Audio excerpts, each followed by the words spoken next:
नमस्कार, स्वागत है आपका आपके अपने चैनल ज्ञान कलश में। आज हम विश्व की 2 और जनजातियां सेमांग और पिग्मीज के बारे में चर्चा करने जा रहे हैं। सबसे पहले हम लोग सेमांग जनजाति के बारे में बात करेंगे। तो सेमांग जनजातियां जो होती हैं उनकी निवास क्षेत्र के बारे में बात करेंगे, वो किन देशों में पाई जाती हैं। तो सेमांग जनजाति के छोटे-छोटे जो समूह हैं, वो मलेशिया प्रायद्वीप के पर्वतीय भागों में पाए जाते हैं। प्रायद्वीप का मतलब वह क्षेत्र होता है कि जो कि 3 ओर से पानी से घिरा हुआ होता है ना?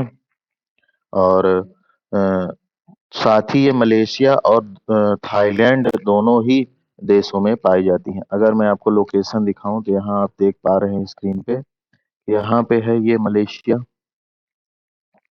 है ना?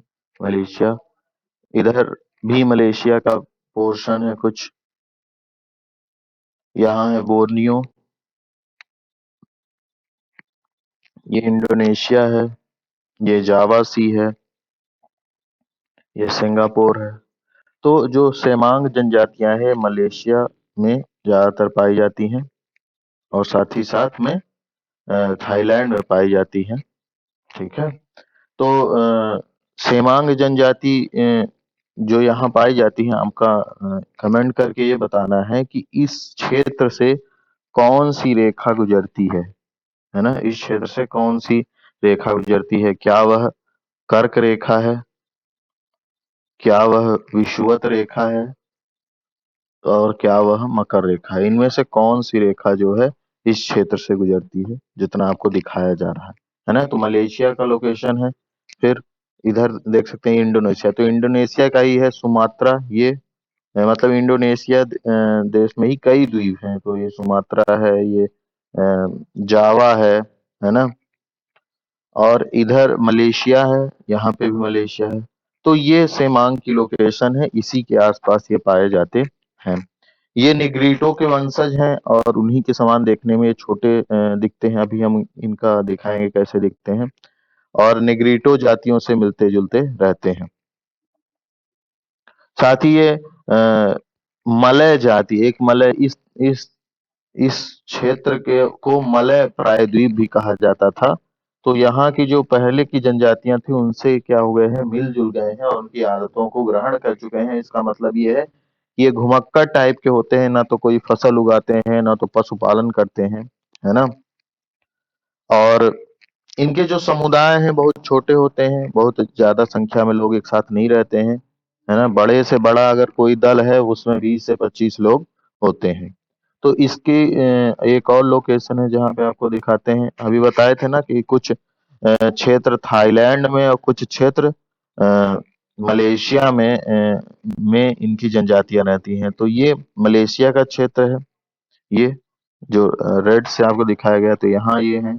और साथ ही में ये कुछ थाईलैंड के क्षेत्र में भी शेमांग जनजातियां पाई जाती हैं। इधर जो इसके दक्षिण में है, मलेशिया के दक्षिण में इंडोनेशिया का सुमात्रा द्वीप ठीक है ना?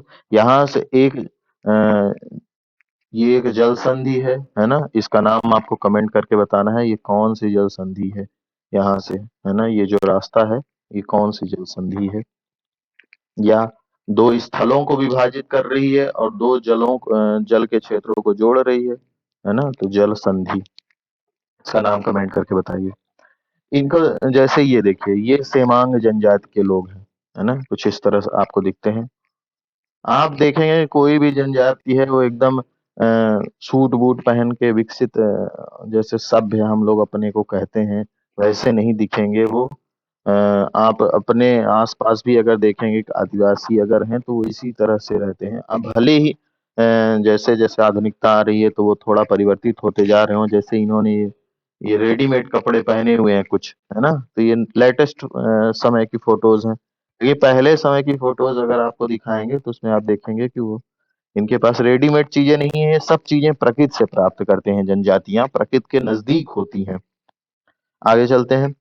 इनका जो रहने का स्थान है वो ये क्या करते हैं कि जंगल में बनाते हैं, क्योंकि ये जो क्षेत्र है ना? अभी ये क्षेत्र जो है ये यहाँ पे भरपूर जंगल पाए जाएंगे। ऐसा नहीं है अभी तक हम जो बात करते थे कि कोई जनजाति रेगिस्तान में पाई जा रही है, वहाँ पेड़ पौधे ही नहीं है, लेकिन यहाँ पे भरपूर प्रकृति है ना। तो ये उसी का प्रयोग करते हैं। खजूर से बनी हुई पत्तियों से अपनी झोपड़ियां आदि बनाते हैं। इनकी झोपड़ियां वृत्ताकार या अंडाकार होती हैं। और इसमें एक महत्वपूर्ण फैक्ट ये है कि ये सदैव आग को क्या करते हैं, जलाए रहते हैं, है ना। आग को जलाए रहते हैं, क्यों? क्योंकि जब मान लीजिए यहाँ पे बारिश आदि हो गई तो जो मौसम है वो कैसा हो जाएगा, आर्द्र हो जाएगा, ह्यूमिडिटी हो जाएगी, और जो लकड़ी आदि है वो क्या हो जाएगी, भीग जाएगी, गीली हो जाएगी। तो ऐसी स्थिति में आग को जलाना बड़ा कठिन है। और आग ये लोग कैसे जलाते हैं, जो बांस होते हैं ना, बांस के बेंत, दो बांस के बेंतों को आपस में रगड़ते हैं, उससे जला, जैसे आपने देखा हो पत्थर को रगड़ के आग जलाते रहते हैं, तो बांस के बेंत को रगड़ के आपस में आग जलाते हैं। तो ऐसी अवस्था में जब बांस का बेंत ही गीला है और वायुमंडल में आर्द्रता ज्यादा है, तो ऐसी स्थिति में ये क्या करते हैं, आग को बुझने ही नहीं देते हैं, क्योंकि आग जल ही नहीं पाएगी, फिर समस्या हो जाएगी। इसलिए एक जगह से दूसरे जगह जाते हैं तो जलती हुई आग को लेके जाते हैं। तो फैक्ट है। भोजन में इनकी बात करते हैं, ये आप झोपड़ी देख सकते हैं, इस तरह से ये बनाए हुए हैं, है ना, जिससे जानवरों से भी सुरक्षा हो सके। भाई जानवर डायरेक्ट ऊपर चढ़ तो पाएगा नहीं, है ना। और इनका जो झोपड़ी बना हुआ है प्राकृतिक चीजों से बना हुआ है। यहाँ तो आप देख रहे हैं कि प्लास्टिक चीजों का प्रयोग किए हैं, क्योंकि ये धीरे धीरे आधुनिक लोगों के भी संपर्क में आ रहे हैं, लेकिन ज्यादातर इनकी जो घर बनाने की शैली है वो प्राकृतिक ही होती है। इनका मुख्य भोजन पशु पक्षियों का मांस और मछली है, लेकिन ये शाकाहारी भोजन भी करते हैं। क्यों? क्योंकि इनको सामान्य रूप से जनरली फल फूल, पेड़ पौधों की जड़ें आदि आसानी से मिल जाती हैं। ये जंगली रतालू एक फल होता है जो इनका प्रमुख भोजन होता है, उसका इमेज आपको दिखा रहे हैं, ये है जंगली रतालू। जंगली रतालू, इस इनका ये मुख्य भोजन है, जंगली रतालू, है ना। तो आपसे पूछ सकते हैं कि जंगली रतालू किस जनजाति का मुख्य भोजन है, तो सेमांग जनजाति। फिर एक और फल जिसका नाम है डुरियन, है ना, ये है डुरियन, है ना, ये कटहल की तरह जो आपको दिख रहा है, डुरियन। यह भी महत्वपूर्ण फल है, क्योंकि इसका जो ऊपर का भाग है, जैसे हम लोग कटहल का ऊपर का भाग निकालते हैं, अंदर हमको खाने योग्य पदार्थ मिलता है, वैसे ही ये डुरियन का भी बाहरी जो आवरण है निकालते हैं और अंदर के पदार्थ को खाते हैं। एक और फल है जिसको कहते हैं मैंगोस्टीन, उसका भी इमेज हम आपको दिखा रहे हैं। ये है ये है मैंगोस्टीन। इसका भी प्रयोग ये करते हैं खाने में। मैंगोस्टीन, जैसे ये बाहर का आवरण हटाते हैं और अंदर ये आपको दिख रहा है, जैसे हम लोग क्या खाते हैं, लीची, लीची की तरह ही देखने में लग रहा है ये मैंगो स्टीन। तो ड्यूरियन, मैंगो स्टीन आदि। और रतालू, रतालू को सबसे प्रिय है, फिर उसके बाद ड्यूरियन, मैंगो स्टीन का भी प्रयोग करते हैं खाने में। शिकार में देखते हैं, शिकार ये ज्यादातर जो है छोटे छोटे जीवों का करते हैं। क्यों? क्योंकि ये जिस क्षेत्र में रहते हैं जंगलों में, वहाँ खूब सारे छोटे छोटे जानवर पाए जाते हैं। बड़े बड़े जीवों का शिकार करना बड़ा मुश्किल होता है। बाघ, चीता, तेंदुआ, हाथी आदि का शिकार करना इनके लिए बहुत कठिन है। तो ये छोटे छोटे जीव का शिकार करते हैं, जैसे चूहे, गिलहरी, पक्षी, गिरगिट, बंदर, है ना। और शिकार करने के लिए या अस्त्र के रूप में भाला आदि का तो प्रयोग करते हैं, लेकिन एक विशेष तरीके का प्रयोग करते हैं जो कि बांस का बना होता है।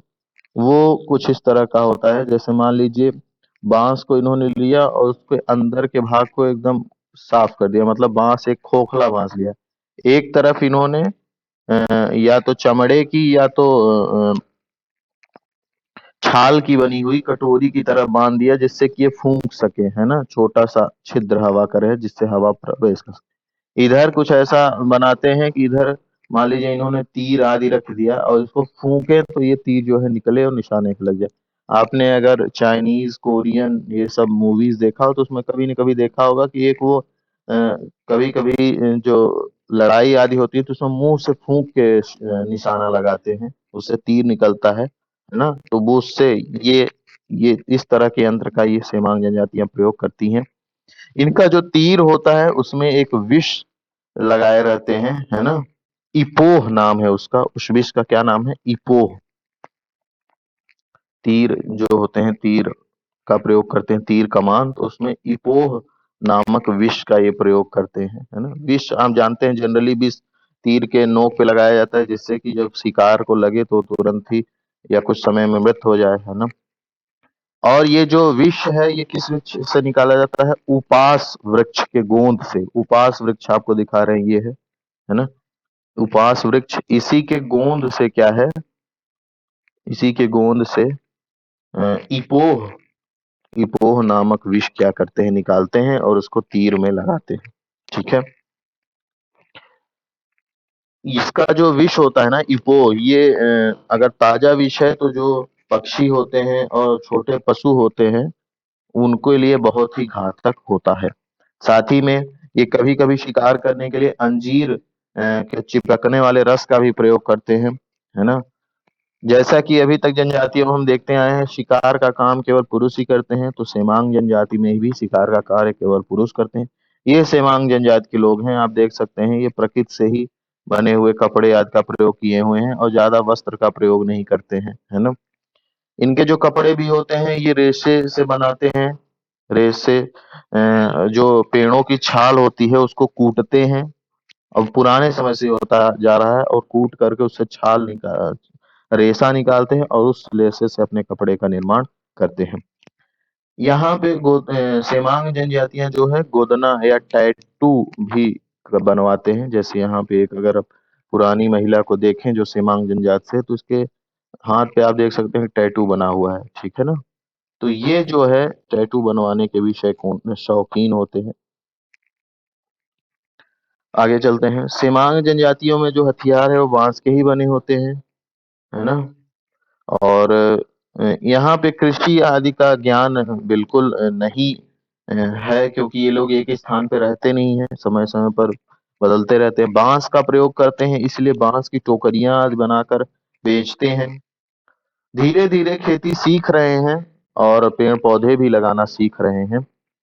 ये संगीत के बड़े शौकीन होते हैं, इनके यहाँ कोई भी प्रोग्राम होगा बिना संगीत के नहीं होगा। इसके लिए कई वाद्य यंत्रों का प्रयोग करते हैं। उनमें से एक वाद्य यंत्र विशेष प्रकार का होता है तानपुरा। तो तानपुरा कुछ इसी तरह का दिखता है, ये दिखाया गया है। हाँ, यही नहीं है तानपुरा, है ना, ये एक तानपुरा ही है, लेकिन इस तरह का ही होता है इनका भी, है ना। इमेज में ढूंढ रहा था, आसानी से मिली नहीं है। तो इसी तरह का तानपुरा होता है जिसका प्रयोग ये भी करते हैं। साथ ही में बांसुरी आदि भी बजाई जाती है हर एक त्योहार पर। इनके यहाँ एक विशेष प्रथा है, जब किसी व्यक्ति की मृत्यु हो जाती है तो उसको कब्र में दफना देते हैं और साथ ही साथ उसमें कुछ खाने पीने भी रखते हैं। इनका विश्वास ऐसा है कि मृत्यु के बाद भी व्यक्ति को क्या लगता है? भूख प्यास लगती है। हमारे भी समय में कई जगह पर, जैसे हड़प्पा सभ्यता में खुदाई हुए, तो वहां भी जब शवाधान किया जाता, शवाधान मतलब शव को दफनाया जाता था, तो उसमें भोजन आदि, बर्तन आदि और प्रिय जानवर को भी रखने की उसमें प्रथा थी। तो ये भी सेमांग जनजातियां ऐसा भी पालन करती हैं। जो समुदाय है सेमांग में, वो उनका जो क्षेत्र है वो 20 वर्ग मील के आसपास का क्षेत्र होता है। ये आत्मनिर्भर प्रकृति के होते हैं, क्यों? क्योंकि ये प्रकृति के आसपास हैं, इनको क्या चाहिए? भोजन चाहिए, और प्रकृति से ही भोजन प्राप्त कर रहे हैं। पानी चाहिए, घर बनाने के लिए प्रकृति से ही प्राप्त कर रहे हैं, कपड़े पहनने के लिए प्रकृति से। तो ये आत्मनिर्भर हैं, ज्यादा निर्भरता नहीं होती है है ना। और यहाँ पे एक विशेष तरह की विवाह पद्धति का पालन होता है। जैसे मान लीजिए कोई एक पुरुष है, जब वो 18 वर्ष का हो जाता है तो अपने कबीले के पास की किसी लड़की को वो चुनता है और अपनी भावी पत्नी और उसके परिवार के साथ जाकर के 2 वर्ष क्या करता है? निवास करता है। फिर 2 वर्ष पश्चात वो क्या करता है? अपने माता पिता के पास वापस लौट के आता है। तो इस तरह में हमने सेमांग जनजाति के बारे में बात किया। सेमांग जनजाति का लोकेशन क्या है ना, उनके क्या तरीके हैं रहन सहन के, है ना, खान पान के क्या तरीके हैं, कौन कौन से फल आदि खाते हैं। बांस का प्रयोग ज्यादातर करते हैं शिकार के लिए, और उनकी लोकेशन महत्वपूर्ण है, कहाँ पाए जाते हैं। आगे हम लोग पिग्मीज जनजाति के बारे में बात करते हैं, है ना। पिग्मीज पिग्मीज बहुत महत्वपूर्ण जनजाति है। सबसे पहले तो पिग्मीज जो है ये विषुवत-रेखीय वनों में निवास करते हैं। विषुवत-रेखीय वन मतलब कि पृथ्वी है ना, पृथ्वी के बीचों बीच विषुवत रेखा गुजरती है, और यह विषुवत रेखा कई महाद्वीपों से होकर गुजरती है, कई देशों से होकर गुजरती है। तो जहां जहां ये विषुवत रेखा है, वहां वहां इस तरह की जनजातियां होंगी। उसी में से कुछ क्षेत्र की जनजातियों को पिग्मीज कहते हैं, है ना। अन्य क्षेत्रों में अलग अलग नाम दिया गया है। विषुवत रेखीय क्षेत्र में पाई जाती हैं ये जनजातियां, जिनको पिग्मीज कहते हैं। विषुवत रेखीय क्षेत्र के बारे में आपको थोड़ी जानकारी दे देते हैं। विषुवत रेखीय जो क्षेत्र है, ये 0 डिग्री अक्षांश की रेखा होती है। ये 0 डिग्री से 5 डिग्री उत्तर में और 5 डिग्री दक्षिण में इसका विस्तार होता है। 5 डिग्री उत्तरी, 5 डिग्री दक्षिण में, नॉर्थ साउथ। यहाँ की खास बात तो यह है कि यहाँ पे जो है वर्ष भर तापमान क्या रहता है, ऊंचा रहता है, ज्यादा रहता है। तो तापमान ऊंचा रहने के कारण वाष्पीकरण ज्यादा होता है ना। वाष्पीकरण ज्यादा होता है तो संघनन ज्यादा होगा, संघनन ज्यादा होगा तो बादल का निर्माण होगा, बादल का निर्माण होगा तो बारिश यहाँ पे ज्यादा होगी। यहाँ पे 12 बजे के बाद और 4 बजे तक में बारिश रोज होती है, प्रतिदिन होती है ना। इसको संवहनिक वर्षा कहते हैं। संवहनिक वर्षा, संवहनिक वर्षा कहते हैं। और जब वर्षा ज्यादा है, तापमान ज्यादा है, तो यहाँ पे भी पेड़ पौधे जो है खूब घने घने वृक्ष पाए जाएंगे, खूब लंबे वृक्ष पाए जाएंगे, झाड़ियां पाई जाएंगी। यहाँ आप देख सकते हैं ये पिग्मीज हैं जनजातियां, इनके पीछे आप कई तरह की झाड़ियां देख सकते हैं। छोटे छोटे जीव, बड़े जीव सब पाए जाएंगे यहाँ पे। विभिन्न प्रकार की विविधता, यहाँ पे बहुत ज्यादा विविधता होती है विषुवत रेखीय वनों में, और यहाँ भी संवहनिक वर्षा होती है। तो पिग्मीज के बारे में बात करते हैं। इनको विभिन्न महाद्वीपों में भिन्न भिन्न नामों से पुकारा जाता है। जैसे ये जो हम पिग्मीज के बारे में बात करने जा रहे हैं, ये अफ्रीका महाद्वीप में जो कांगो एक देश है और कांगो एक नदी भी है ना। तो अफ्रीका महाद्वीप में ये पिग्मीज पाए जाते हैं। तो अफ्रीका में जो विषुवत रेखा, हम आपको बताए थे कि अफ्रीका में तीनों रेखाएं गुजरती हैं, कर्क रेखाएं, कर्क रेखा, विषुवत रेखा, मकर रेखा। तो कांगो जो नदी है ना, वहां पे विषुवत रेखा जो गुजरती है कांगो से होकर के, उसी के आसपास ये पिग्मीज पाए जाते हैं। तो अफ्रीका में पाए जाने वाली जो विषुवत रेखी जनजाति है, पिग्मी कहते हैं। ऐसे ही अमेजन जो बेसिन है ना, अमेजन बेसिन है दक्षिण अमेरिका में, जहां पे इन्हें रेड इंडियंस कहा जाता है। मतलब अमेजन बेसिन के आसपास जो विषुवत रेखा गुजर रही है, वहां पे जो जनजाति है उनको रेड इंडियंस। ऐसे ही श्रीलंका में वेद्दा, न्यू गिनी में पापुआन, कालीमंतन में पूनन आदि नाम से जाना जाता है। तो हम लोग यहाँ पिग्मीज के बारे में बात कर रहे हैं, तो उसके बारे में बात करेंगे मुख्यतः। पिग्मी जो है निग्रिटो प्रजाति से संबंध रखती हैं। आपको बता दिए प्राकृतिक रूप से विषुवत क्षेत्रीय वनों में पाए जाते हैं, है ना। अब यहाँ पे इनकी लोकेशन देखते हैं कि कांगो है कहाँ। ये देखिए पूरा अफ्रीका दिख रहा है, ये इतना भाग जो दिख रहा है ये सेंट्रल एशिया है, सेंट्रल अफ्रीका है, सॉरी सेंट्रल अफ्रीका है। इसमें आप कई देश देख सकते हैं, जैसे ये नाइजीरिया है, ये चाड है, ये सूडान है, जायरे है, ये कांगो है, ये गैबोन है, कैमरून है, सेंट्रल अफ्रीकन रिपब्लिक है। तो यहाँ जो कांगो है, ये ग्रीन वाला पोर्शन आपको दिख रहा है, यहाँ पे कौन सी जनजाति रहती है, पिग्मी रहती है। कुछ क्षेत्र यहाँ भी दिख रहे हैं, जायरे में भी। तो कहीं कहीं थोड़ा बहुत हो सकते हैं, लेकिन मुख्यतः इनका संकेंद्रण जो है, मुख्यतः केंद्र जो है वो यही है, गैबोन और कांगो के पास के क्षेत्र में ये रहती है। तो कांगो जो है यह क्षेत्र लैंड लॉक्ड है नहीं, ये समुद्र से मिला हुआ है। इस तरफ देखेंगे आप तो यहाँ पे ये अटलांटिक महासागर से जुड़ा हुआ है, इसलिए कांगो लैंड लॉक्ड नहीं, ठीक है ना। तो कांगो लैंड लॉक्ड नहीं है। इसके पड़ोसी में कौन कौन है, जायरे है, इधर गैबोन है, इधर कैमरून है, इधर सेंट्रल अफ्रीकन रिपब्लिक है, ठीक है। ये जनजातियां कुछ इस तरह से रहती हैं, है ना। ये वस्त्र ये बनाई हुई हैं, देख रहे हैं आप, प्राकृतिक रूप से वस्त्र हैं इनके, है ना। प्राकृतिक वस्त्र इन्होंने धारण किया हुआ है और ये आसपास देख रहे हैं प्रकृति की चीजों को, ठीक है ना। आगे चलते हैं। ये जो है यहाँ के जो मुख्य क्षेत्र हैं वो कांगो है, अरु, वीमी है, इतुरी, ओग और फसाई नदियां हैं। इन नदियों का नाम है कांगो, अरु, वीमी, इतुरी, ओग, फसाई। इन्हों के बेसिन में ये क्या करते हैं, पाए जाते हैं। हमने विषुवत-रेखीय जलवायु के बारे में थोड़ा पढ़ा है ना कि यहाँ का तापमान जो है 26 से 30 डिग्री सेल्सियस हमेशा बना रहता है। हमेशा तापमान ज्यादा रहेगा। तापमान ज्यादा रहता है, वाष्पीकरण ज्यादा होने से बादल बनते हैं और वर्षा होती है, तो आर्द्रता भी ज्यादा रहती है। यहाँ 250 सेंटीमीटर से ज्यादा ही वर्षा होती है। इसके कारण जब ज्यादा वर्षा होगी तो जो वन है, वन कैसे होंगे, घने होंगे, है ना, घने वन होंगे, ठीक है। इन वनों को जो है एक नाम दिया गया है। इन वनों को विश्व के सबसे धनी प्राणियों का प्रदेश, धनी प्राणियों का प्रदेश मतलब यहाँ पे जो वृक्ष हैं या जो जानवर हैं वो बहुत ज्यादा ही विविधतापूर्ण लिए हुए हैं, तो इसको कहते हैं zoologically one of the richest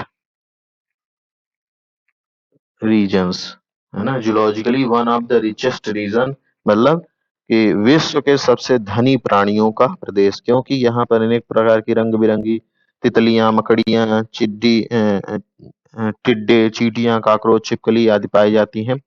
साथ ही अनेक तरह के ऐसे ही वृक्ष भी पाए जाते हैं और बड़े जानवर भी जैसे जगुआर, स्लॉथ, चीता, हाथी, गैंडे, मगरमच्छ ये सब भी पाए जाते हैं। ये पिग्मीज आज भी, क्योंकि ये जो जंगली क्षेत्र हैं ये इतने घने हैं कि यहाँ पे सामान्य लोग नहीं जाते हैं, जो अपने को विकसित या सभ्य कहते हैं वो नहीं जाते हैं। क्यों? क्योंकि घने जंगलों में जाना खतरे से खाली नहीं है। जैसे अमेजन के जंगलों में आप एनाकोंडा वाली मूवीज देखे होंगे, है ना, ऐसे। तो ये जब अन्य लोगों से नहीं मिले जुलेंगे तो यहाँ पे अपने प्राकृतिक ही पुराने तरीके में रहते हैं, इसलिए थोड़ा पिछड़े हुए लगते हैं। ये तो हम उनको कह रहे हैं, वो अपने हिसाब से तो अपने को अच्छा ही समझ रहे होंगे।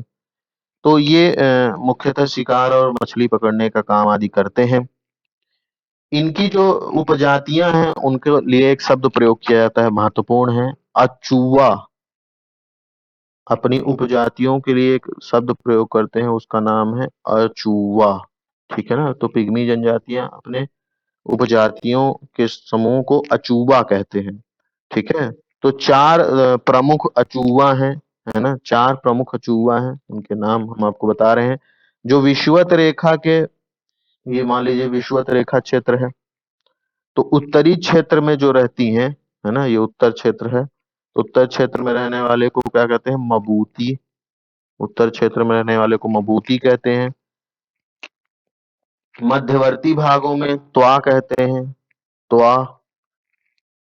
और विषुवत रेखा के दक्षिणी भाग में जो रहती हैं उनको कहते हैं, ये है उत्तरी भाग विषुवत रेखा का, ये है दक्षिणी भाग।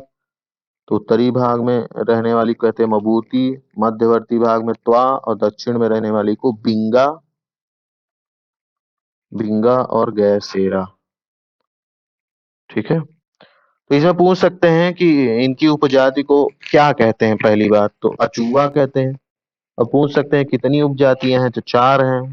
किसी का नाम भी पूछ सकते हैं कि निम्नलिखित में से कौन सी इनकी उपजाति नहीं है। मान लीजिए मबूती दिए, बिंगा दिए, गैसेरा दिए और दे दिए सेमांग, तो सेमांग तो नहीं है ना, तो सेमांग नहीं होगा, ठीक है।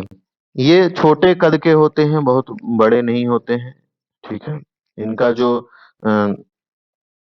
लेकिन ये बहुत ही साहसी और निर्भीक होते हैं, चतुर भी होते हैं। ये जो कोई अन्य समाज का व्यक्ति जाता है तो उसको उसके प्रति बड़े शंकालु होते हैं, संदेश दे देते हैं, कभी कभी मार भी देते हैं, है ना। इसीलिए ऐसे जंगलों में जाने से बचना चाहिए। इन वनों में जैसे हम आपको बताया कि पेड़ पौधे और जीव जंतुओं की काफी विविधता पाई जाती है, तो इसलिए बहुत बड़े बड़े शिकार करने का प्रयास नहीं करते हैं, छोटे छोटे शिकार करते हैं जानवरों का, और जंगली फल फूल शहद आदि का प्रयोग करते हैं। ये कच्चा मांस ही खाते हैं ज्यादातर। और यहाँ पे ये दो केले और कसावा इनको बहुत प्रिय है। केले और कसावा इनको बहुत प्रिय है। तो ये एक साथ कोई एक व्यक्ति जो है, पिग्मी जो है, अगर 50 से 60 केले खा जा रहा है तो कोई आश्चर्यजनक वाली बात नहीं है, ये नॉर्मल सी बात है इनके लिए। ठीक है ना, 50-60 केले खा जाना। ये लोग वस्तु विनिमय भी करते हैं, जैसे कुछ चीजें बनाई इन्होंने या केले ही ले जाके किसी को दे रहे हैं और उससे कुछ प्राप्त कर ले रहे हैं। लेकिन ये जो वस्तु विनिमय है डायरेक्टली नहीं होता है, ये इनडायरेक्टली कहते हैं, मतलब एक दूसरे के समक्ष नहीं आते। जैसे कहते हैं ना कि वहाँ, जैसे बॉलीवुड मूवी में अक्सर होता है कि मैं बताऊंगा तुम्हें कहाँ बैग लेके आना है, बैग लेके आना, आउरी मोड़ पे इस जगह पे रख देना और तुम चले जाना। फिर कोई आएगा, वो बैग उठाएगा और फिर वो अपना जो उस दूसरे व्यक्ति को देना होगा तो उसके लिए बता देगा कि तुम यहाँ रख के चले जाना। तो ऐसे ही ये लोग करते हैं, तो इसको कहते हैं मूक व्यापार, साइलेंट ट्रेडिंग। इसको क्या कहते हैं? साइलेंट ट्रेडिंग, मूक व्यापार, साइलेंट ट्रेडिंग। क्यों? क्योंकि इसमें एक दूसरे के सामने भी नहीं आ रहे हैं और बोल भी नहीं रहे हैं, तो साइलेंट ट्रेडिंग ही हो गई ना। इनके भोजन में विविधता बहुत ज्यादा नहीं होती, जिस कारण से ये कुपोषण रहते हैं। ठीक है। अत्यधिक ऊंचा तापमान होने के कारण आर्द्रता भी ज्यादा होती है, इसलिए ज्यादा वस्त्र नहीं पहनते। आप देख रहे हैं ये जो भी वस्त्र पहने हुए हैं, जैसे ये अपने सर में ये सब काहे पत्तियां लगाए हैं, है ना। अगर पबजी खेलते हो तो उसमें देखते हो एक ग्रीन करके सूट रहता है ना। वो क्यों पहनते हैं? जिसे घास में छुप जाए तो पता ही न चले। ऐसे ही ये लोग शिकार करने जाते हैं या जंगली जीवों से बचने के लिए ऐसे पहने रहते हैं फूल पत्तियां, जिससे बचते रहें। और इनका वस्त्र जो है एकदम, बहुत ज्यादा वस्त्र नहीं पहनते हैं, जैसे यहाँ पे भी आप देख सकते हैं। ये किसी समारोह आदि का इमेज है, इसमें ये लोग अपने मुख पे, शरीर पे कुछ लपेटे हुए हैं, मुझे लगता है राख तरह का है, पहने हुए हैं जो ये सब प्राकृतिक चीजें हैं। ठीक है। और मुख्यतः शिकार पे ही निर्भर करते हैं और स्थायी घर बनाकर नहीं रहते हैं। जो घर भी बनाते हैं वो सुरक्षा की दृष्टि से बनाते हैं, और इनके जो घर होते हैं वो मधुमक्खी के छत्ते की भांति होते हैं। इसको मैं आपको दिखाता हूँ, जैसे ये देखिए, ये एकदम पेड़ पे बनाया गया घर है। ज्यादातर घर इनका पेड़ पे ही होता है। क्यों? क्योंकि यहाँ पे जानवर तो आसानी से चढ़ेगा नहीं, और इसमें एंट्री करने का भी जो गेट होता है वो छोटा सा होता है। इसमें या तो ये लेट कर जाएंगे, है ना, या तो झुक कर जाएंगे, मतलब खड़े होके आप जैसे हम लोग अपने घरों में आते हैं वैसे नहीं ये घर बनाते हैं। तो ये पेड़ पौधे बनाते हैं, पहली बात ऊंचाई पे, जिससे कि जानवर सुरक्षा हो उसके। अगर नीचे भी बना रहे हैं, जमीन पे भी घर बनाते हैं, तो मधुमक्खी के छत्ते की भांति बनाते हैं, इस तरह से देख सकते हैं आप, है ना। सुरक्षा कारणों को ध्यान में रखते हुए ऐसा करते हैं ये। और झोपड़ी का दरवाजा छोटा होता है। साथ ही अपने घरों के आसपास एक गहरे गड्ढे भी खोद देते हैं, जिससे कोई अगर जानवर आए तो उसमें गिर जाए, है ना। एक झोपड़ी में 8 से 10 व्यक्ति रहते हैं। ये बड़े गरीब होते हैं, है ना, क्योंकि जनजातियां हैं, तो जनजातियां ज्यादातर गरीबी होती हैं। उनके पास अब नौकरी तो है नहीं, और ना ही वो अपने सामान को, जैसे कोई भी कंदमूल फल इकट्ठा कर रहे हैं बेच रहे हैं, वो तो अपने खाने भर का इकट्ठा कर रहे हैं, इसलिए गरीब ही होते हैं। इनका शिकार प्रमुख उद्यम है, नदियों से मछलियां आदि पकड़ते हैं। हाथी का भी शिकार करते हैं, लेकिन बहुत ही मेहनत करना पड़ता है और बहुत ही तरीके से करते हैं। इनकी जो सूंघने की शक्ति है और देखने की शक्ति है बहुत तीव्र होती है। हमेशा ही ये खतरे से घिरे रहते हैं, इस कारण से हमेशा ही चौकन्ने रहते हैं। और ये मिमिक्री करने में भी बहुत अच्छे होते हैं। क्या करते हैं? पशुओं की भाषा बोल करके पशुओं को धोखा देते हैं, उनकी भाषा निकाल करके। एक और जनजाति के बारे में पढ़े थे जो पशुओं की आवाज निकालते हैं, कमेंट करके बताइए आप। ना तो ये पशुओं को पालते हैं, ना तो खेती करते हैं, पहले ही बता चुके हैं, है ना। जब तापमान ज्यादा होता है, वर्षा ज्यादा होती है, जैसे आप देखते हैं ना, जब हमारे यहाँ वर्षा का मौसम शुरू होता है तो कहते हैं कि चलो अब बीमार होंगे लोग बहुत ज्यादा। ऐसे ही होता है यहाँ पे, तो हमें रोज ही वर्षा हो रही है ज्यादा, तो इसलिए यहाँ पे जुकाम, खांसी, मलेरिया आदि से पीड़ित ही रहते हैं। और इनका जो जीवन काल है वो कितने साल का होता है? 40 साल का, है ना। जो कहते हैं जीवन प्रत्याशा, है ना, जीवन जीने की जो मैक्सिमम लिमिट होती है, औसत लिमिट अगर देखा जाए तो 40, है ना। यहाँ भूत प्रेत का भी अंधविश्वास है और जादू टोना का भी प्रचलन है। और साथ ही में जो प्रोग्राम आदि होते हैं उसमें नाच गाना चलता रहता है। तो ये लोग मतलब मौज मस्ती से जीवन जीते हैं। बस समस्या यही है कि ये रोज के लिए खाने की व्यवस्था करते हैं और रोज प्रतिदिन जीते हैं और प्रतिदिन क्या करते हैं, अगले दिन के लिए व्यवस्था फिर अगले दिन करते हैं। ये देखिए एक घर बनाया हुआ है, चढ़ने के लिए सीढ़ी है, इतनी ऊंचाई पर घर है। यहाँ पे अब कैसे कोई जानवर चढ़ेगा? बंदर चढ़ सकता है ना? तो बंदर तो इंसान को मार के खाएगा नहीं जल्दी से। तो यहाँ पे ठीक है ना, घर बनाया हुआ है। इसी तरह का प्रकृति से संबंधित ये घर बनाते हैं। तो इस तरह से हमने सेमांग और पिग्मी जनजाति के बारे में जाना। आप इसको पढ़िए और जो चार पहले जनजातियों के बारे में बात कर चुके हैं उसका भी वीडियो देख लीजिए। जुड़े रहिए। बहुत बहुत धन्यवाद। शेयर कीजिए, लाइक कीजिए, सब्सक्राइब कीजिए, कमेंट कीजिए। बहुत बहुत धन्यवाद।